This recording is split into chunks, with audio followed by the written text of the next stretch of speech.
Planet Dolan.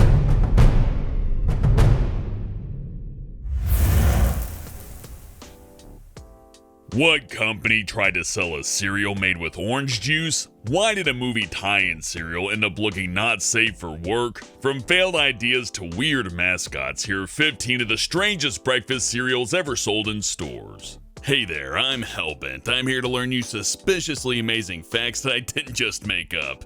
Number 15.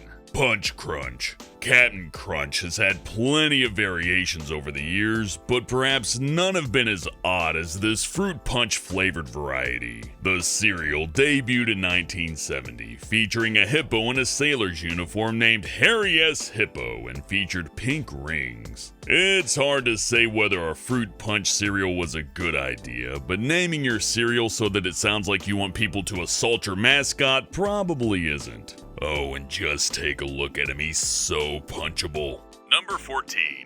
Grins and smiles and giggles and laughs. You know what a breakfast cereal really doesn't need?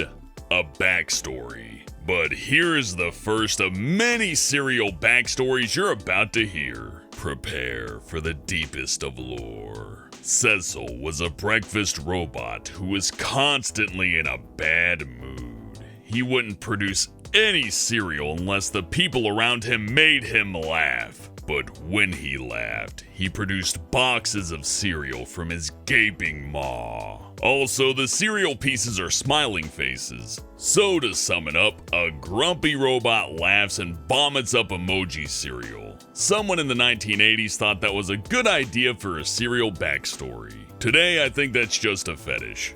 Number 13.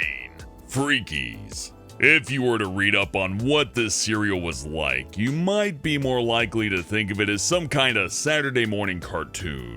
Basically, there was this cast of characters, including Boss Moss, Cow Mumble, and Snorkeldorf, who were searching for the magical Freakies tree, which produced Freakies cereal forever. But the characters were kind of gross alien monsters, and the cereal itself was like spaceship-shaped Cheerios with marshmallows. Number 12. Mr. T.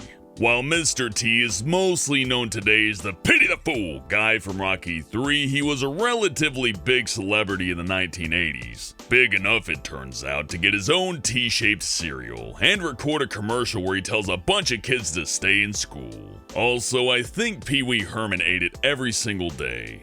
Number 11. Sir Grape Fellow.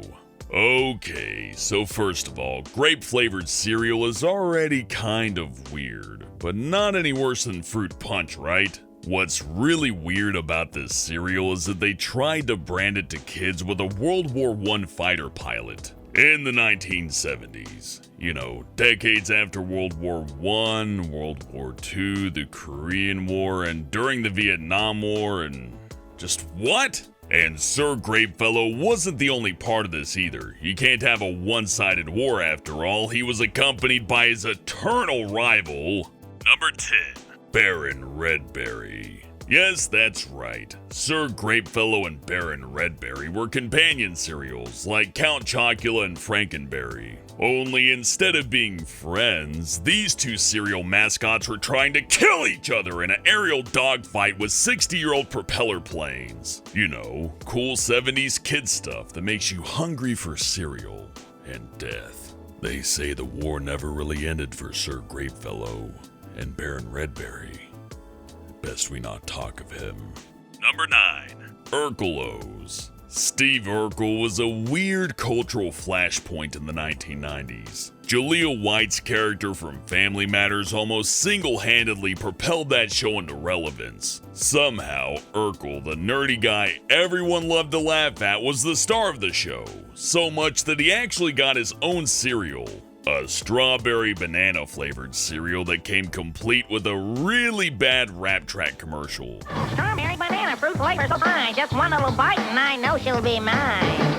Number 8. Kellogg's OJs. No, not OJ Simpson. It's something a lot more mundane. One thing you always hear with cereal is how it's part of a balanced breakfast, and usually they show it next to a glass of orange juice and maybe some toast. In this case, the cereal is actually trying to be the glass of orange juice. OJs were a cereal made with actual orange juice, so if you ever tried eating your cereal with both milk and orange juice at the same time, apparently this was for you, you friggin' weirdo. Number 7. Kellogg's OKs. In case you weren't keeping track, yes, Kellogg had a cereal named OJ's and another one named OKs, which I wouldn't buy, it's just okay. But the title is just about the only thing that's similar. OKs were an oat brand cereal featuring a Jack Scottish man named Big Otis. It didn't explicitly ask if you even lived, but it may as well have. Number 6. Prince of Thieves. This cereal was intended to be a promotional tie-in with Robin Hood, Prince of Thieves, the 1991 film starring Kevin Costner, which is why it's really odd that, for instance, it doesn't actually mention the movie anywhere, and the Robin Hood on the box looks nothing like Kevin Costner. Also, the cereal was supposed to be little arrows, but they honestly look like penises covered in sprinkles. So, enjoy your dick sprinkles. Number 5. Mr. Wonderful Surprise. The concept of a cereal filled with chocolate has been done several times at this point. But in the 1970s, General Mills was so excited about it, they even labeled the box with the words, "New Idea." The problem with Mr. Wonderful Surprise wasn't that the idea was bad, it's that it was poorly executed. Apparently, most of the cereal pieces bursted open during transit, leaving a bunch of hardened chocolate pieces at the bottom of the box. I guess that's a surprise. Number 4.